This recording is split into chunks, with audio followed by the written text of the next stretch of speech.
Each section of Hersheypark is unique in its own way, and they flow quite well into each other too. No region is a bad region, but there are some that are better than others to me. I'm going to be taking a look at some of the features of each area of the park and dissecting them to determine what areas rank higher than others. So without further ado, let's get started. Coming in last but certainly not least is Founder's Way.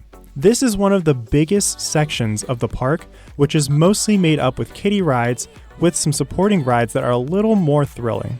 The lead attraction in Founder's Way is Reese's Cup Fusion, which is a great ride, but compared to the main rides in other areas of the park, it just simply doesn't hold up. Dining options throughout Founder's Way are plentiful with locations including Nathan's, 1906 Grill, and Simply Chocolate to name a few. A few shops can be found in this section as well with the Character Central, the Dutch Fudge Shop, and the Agent Supply Shop as you exit Reese's Cup Fusion. In my opinion, the strongest aspect of Founder's Way is the charm it has. The architecture that has been left from the original entrance really helps with this, and don't forget about that Milton Hershey fountain as you're entering the old Carousel Circle, a truly iconic and historical part of Hersheypark as a whole. And that goes for Founder's Way as well. Though it is last in this ranking, it definitely is not a terrible area, it's just inferior to the other regions of Hersheypark. The next region that I think is a little better than Founder's Way is Midway America. Now, I feel like this is probably an unpopular opinion amongst most of you, but this section of the park is not near the top for me. I mainly think this is because of the vibe of the area. Having a fair-themed section to any amusement park, in my opinion, doesn't make a lot of sense. I completely understand that Hersheypark went for a classical feel for Midway America, but like other classic fair-themed sections of parks, it comes off the wrong way for me. Hersheypark is a well-established amusement park, and to include a theme that has less charm than the rest of the sections of the park, it really throws me off. Anyways, there's quite a few things that Midway America does do well. They have the most coasters in a single section of the park, with 5 coasters. The quality of those coasters might not be top tier, but it is still something that makes this region of the park enjoyable. A small amount of family flat rides and kiddie rides can be found here as well, but no attractions that are noteworthy to me. Something that I think Midway America could also improve on is the selection of food options. Dispatch Pizzeria, Subway, and Chickies and Pizza are the only food locations here, and they're all clumped together at the front of Midway America. I think if they added something closer to, say, Lightning Racer or Laugh Track, that would be a little bit more convenient for guests. Overall though, not my favorite area, but it still has some redeeming qualities to it. Number 4 on this ranking is Kissing Tower Hill, which was formerly named Minetown. The ride selection in this region is very slim, but in my opinion, it's very strong. 2 of my favorite attractions in the park are located here, those being Great Bear and Coal Cracker. Great Bear is such a smooth B&M invert, and I love how much this coaster uses the terrain to its advantage. Not to mention, it has a really creative and unique layout. I mean, the way that the park squeezed it in next to the creek and beside Super Duper Looper is actually genius. As for Coal Cracker, it is the only water attraction that you won't get completely soaked on, and it's honestly so much fun every time I ride it, so it definitely makes this area of the park more enjoyable to me. My personal favorite place to get a bite to eat is also located in Kissing Tower Hill, and that's the Gourmet Grill. They have some really good food options that you cannot get anywhere else in the park, such as pasta, paninis, and other great healthy options. Not to mention, it is completely indoors, so you can get some AC on hot days. The Overlook is another good food option, however, they just have your traditional theme park food, pizza, burgers, chicken tenders, so I'm not huge about that. Tower Fries and Macon Whoopie Pies are 2 really good food stands though. They both have some really unique treats and tasty options. The Overlook Arcade is the better of the 2 arcades in the park, so I definitely think that is a plus to this area as well. I think what makes this region at number 4 is 2 things.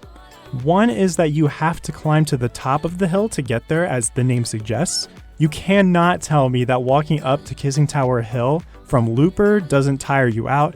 I would really think that you would be lying. But secondly, I don't feel any sort of vibe or charm from this area. I really like the fountain that's in front of the kissing tower, but when it comes to charm, that's pretty much it. The area is pretty small compared to other areas, and maybe that's why, but there are no architectural themes or charms of any sort that I can notice. But this is a quality region of Hersheypark, no doubt. Number 3 moves us back to the front gate into the newest section of Hersheypark, which is CHOCOLATETOWN.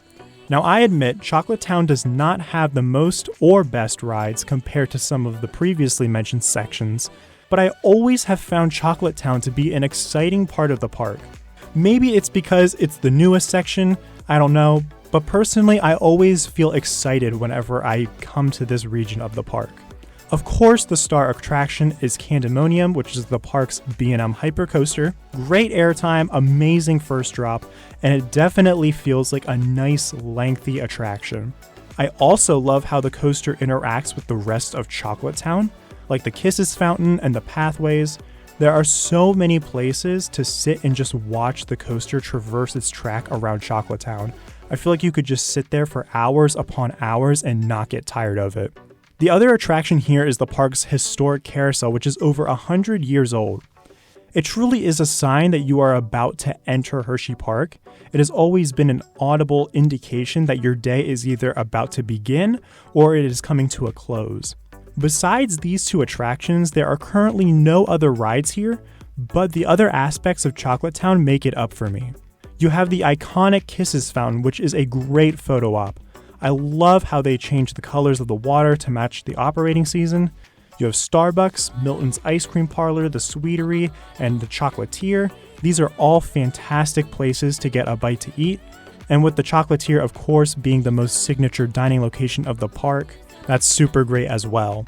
In my opinion, the best places to get merchandise in the park are here in CHOCOLATETOWN as well, between HP Collections and the Hersheypark Supply Company. Great merch selection between these two shops.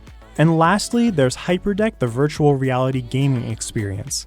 This might also upset those who loved the old Hersheypark entrance, but I think CHOCOLATETOWN's is better.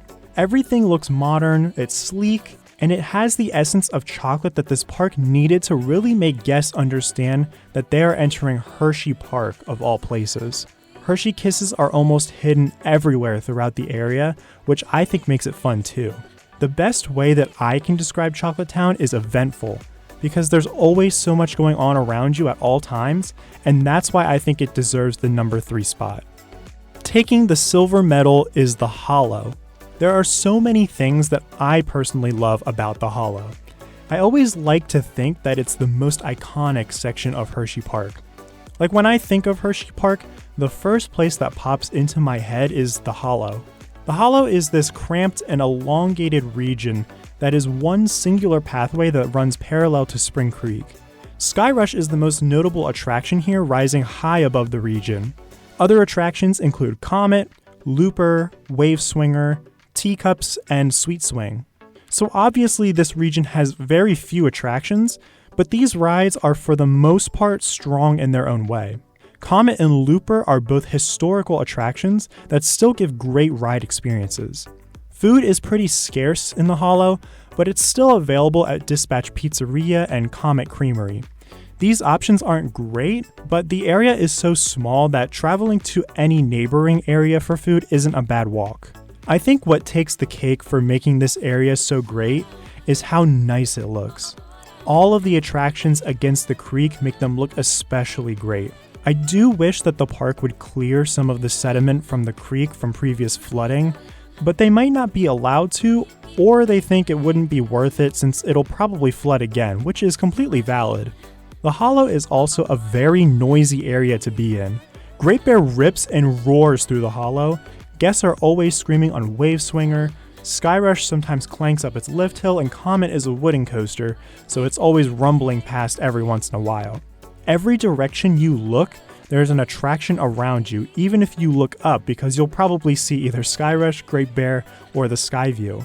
I also love to think about how historical this region of the park really is. Quite literally, the only 2 historical attractions still existing here are Looper and Comet. Plenty of other rides have operated here, but have since been removed and replaced with what is here today. And because of the Hollow's historical charm and beauty, I have put it second on this ranking. You've probably figured it out by now, but this means that my personal favorite region of Hersheypark is Pioneer Frontier. By far, I think that this mix between attractions, food, and charm makes this my favorite. Attraction-wise, Pioneer Frontier's main rides include Fahrenheit and Stormrunner. These two unique Intamin coasters are two of my favorites in the park, but another unpopular opinion, I also really enjoy Sidewinder. It's one of the smoothest boomerangs out there, so I can always ride and appreciate the inversions, especially the intensity of that vertical loop when you're going backwards. The coasters aren't the only great rides here either. Dry Gulch Railroad is a fantastic way to relax and take the park in on any given day. Claw is one of the park's only thrilling flat rides, so I definitely have to mention it, and Frontier Flyers is a fun set of flying scooters if you can snap them pretty well. Food options are all over Pioneer Frontier, and they're great ones too. There are some name brand options, but some really good park-based food can be found here, like at the Wurstberg Grill, Spring Creek Smokehouse, and Pioneer Pete's. The entire food court area in front of Sidewinder is super convenient and provides a great deal of food options for everyone. By far, Pioneer Frontier is the most aesthetically pleasing region of the park. I adore the southwestern theming around this entire area, from the architecture, the ride names, and the foliage. Every building I can think of that exists in this region has a western look to it. I love how the pathway winds over Spring Creek and through the trees as you go up the hill towards Sidewinder. That area around Trailblazer I think is specifically my favorite spot in the park that I appreciate the most. There are almost always ducks and geese swimming in the creek, the most amazing smells of food are coming from the smokehouse, and you can hear the scream of guests riding Trailblazer and train whistles blowing from Dry Gulch. Every sense is being filled with what you could imagine an amusement park would look, hear, and smell like. The icing on the cake for this spot is the fact that Stormrunner barricades the perimeter of it, zooming by every 2 or 3 minutes. I don't know why, but I find Pioneer Frontier super nostalgic as well.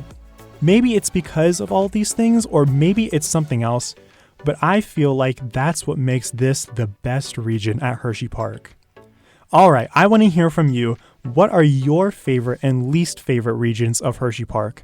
Let us know in the comments, and be sure to like and subscribe to see more Hersheypark content from the Sweet Seat. Thank you so much for watching, and we'll see you guys in the next video.